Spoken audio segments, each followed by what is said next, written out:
ജീവിതത്തിൽ നിമിത്തങ്ങളിൽ വിശ്വസിക്കുന്നയാളാണ് താനെന്ന് ഇടവേള ബാബു തുറന്നു പറഞ്ഞിട്ടുണ്ട്. ഇപ്പോഴിതാ അത്തരത്തിൽ തനിക്ക് കാലം തന്ന ചില മുന്നറിയിപ്പുകളെ കുറിച്ച് സംസാരിക്കുകയാണ് ഇടവേള ബാബു. ഒരു വാഹനാപകടം മുൻകൂട്ടി അറിഞ്ഞതിനെ കുറിച്ചാണ് ഇടവേള ബാബു സംസാരിക്കുന്നത്. ഒരു മാഗസിന് നൽകിയ അഭിമുഖത്തിലായിരുന്നു ഇടവേള ബാബു തന്റെ മനസ്സ് തുറന്നത്. മോഹൻലാലും മുകേഷും അഭിനയിച്ച ഛായാമുഖി എന്ന നാടകത്തിന്റെ മാനേജറായിരുന്നു ഇടവേള ബാബു. മോഹൻലാലും മുകേഷും താനും ഫ്ലൈറ്റിലും ബാക്കിയുള്ളവർ വോൾവോ ബസ്സിലും മടങ്ങാനായിരുന്നു തീരുമാനിച്ചതെന്നും, പക്ഷേ നാടകം കഴിഞ്ഞപ്പോൾ അഭിനേതാക്കൾക്കായി തയ്യാറാക്കിയ ഭക്ഷണം ചീത്തയാകുകയും അതോടെ പ്ലാനാകെ മാറുകയും ചെയ്തുവെന്നും ഇടവേള ബാബു പറയുന്നു. അങ്ങനെ താനും വോൾവോ ബസ്സിൽ പോകാൻ തീരുമാനിച്ചുവെന്നാണ് താരം പറയുന്നത്. ഹോട്ടലിലെത്തി കുളിച്ചുകൊണ്ടിരിക്കുമ്പോൾ മടങ്ങുന്ന ബസ് അപകടത്തിൽപ്പെടുമെന്നൊരു തോന്നലുണ്ടായെന്നും, രാത്രി യാത്ര ഓർത്തുള്ള പേടിയാണെന്ന് കരുതിയെങ്കിലും ഒപ്പമുള്ള 30ഓളം അംഗങ്ങളുടെ പേര് പേപ്പറിൽ എഴുതി പോക്കറ്റിലിട്ടുവെന്നും ഇടവേള ബാബു പറയുന്നുണ്ട്. എന്തായാലും യാത്ര തുടങ്ങി.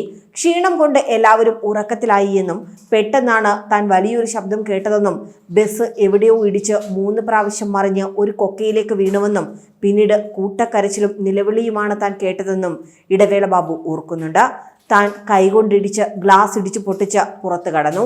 ആരൊക്കെയോ ബസ്സിൽ നിന്നും എല്ലാവരെയും വലിച്ച് റോഡിലേക്ക് കിടത്തി. പെട്ടെന്നായിരുന്നു പോക്കറ്റിലുള്ള ലിസ്റ്റിനെ കുറിച്ച് തനിക്ക് ഓർമ്മ വന്നതെന്നും ഇടവേള ബാബു ഈ അഭിമുഖത്തിൽ പറയുന്നുണ്ട്. അത് നോക്കി പേരുകൾ വായിച്ചു. അപ്പോഴാണ് കൂട്ടത്തിലെ ഒരാളെ കാണാനില്ല എന്ന് തിരിച്ചറിഞ്ഞത്. അദ്ദേഹം ബസ്സിനടിയിൽ ആയിപ്പോയിരുന്നുവെന്നും, പരിക്കേറ്റവരെ ആശുപത്രിയിലെത്തിക്കാൻ ഒരു വണ്ടിയും നിർത്തിയില്ല എന്നും, മജീഷ്യൻ മുതുകാടിന്റെ ട്രൂപ്പിന്റെ വാഹനം അതുവഴി എന്തോ ഭാഗ്യം കൊണ്ട് കടന്നുപോയി എന്നും, അത് ഓടിച്ചിരുന്ന ഡ്രൈവർ തന്നെ തിരിച്ചറിഞ്ഞുവെന്നുമാണ് ഇടവേള ബാബു ഓർക്കുന്നത്. ആശുപത്രിയിലെത്തുമ്പോഴേക്കും കൂട്ടത്തിലെ ഒരാൾ മരിച്ചിരുന്നു. ഈ വിവരം പറയാൻ താൻ മോഹൻലാലിനെ വിളിച്ചു.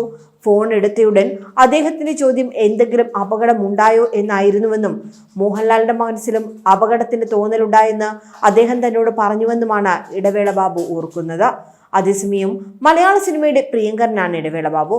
അഭിനയിച്ച കഥാപാത്രങ്ങളെക്കാളൊക്കെ ഇടവേള ബാബു എന്ന കലാകാരനെ ഓർക്കുന്നത് താരസംഘടന AMMയുടെ സെക്രട്ടറി എന്ന നിലയിലായിരിക്കും. കഴിഞ്ഞ 2.5 പതിറ്റാണ്ട് കാലത്തോളമായി ആ സ്ഥാനത്ത് ഇടവേള ബാബു ഉണ്ടായിരുന്നു.